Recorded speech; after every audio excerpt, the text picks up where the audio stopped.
Dear student, তোমাদের WB এর admit card প্রকাশিত হয়ে গেছে। তোমরা যে অ্যাডমিট কার্ডগুলো ডাউনলোড করে নাও, সেটার ফুল প্রসেসে আমি দেখিয়ে দেবো এখানে।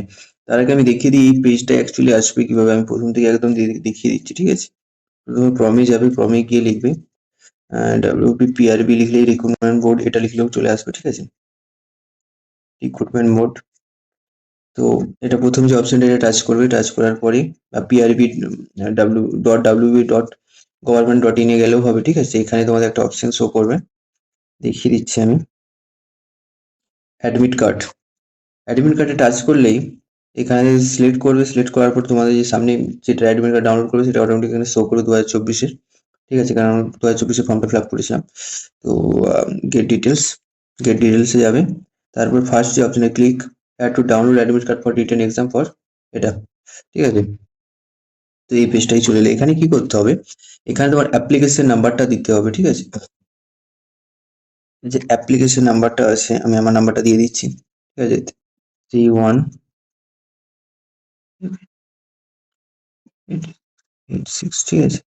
আর এখানে যে ডেট অফ বার্থ, ওটা তোমরা ম্যানুয়ালি ইনপুট করতে পারো। আমার যেটা দিয়ে দিচ্ছি স্ল্যাশ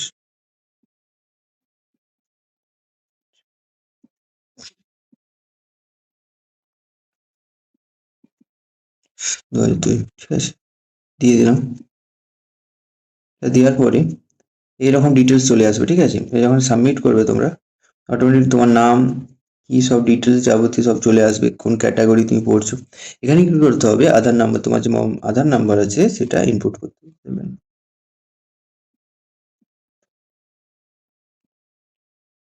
ঠিক আছে? তারপরে হচ্ছে বলে দিচ্ছি এখানে আধার লিঙ্ক মোবাইল নাম্বার, এটা তোমার যে নাম্বারটা লিঙ্ক আছে অ্যাপ্লিকেশন, মানে যে নাম্বারটা লিঙ্ক আছে আধার কার্ডের সঙ্গে, সেই মোবাইল নাম্বারটা দিতে হবে 80, ঠিক আছে?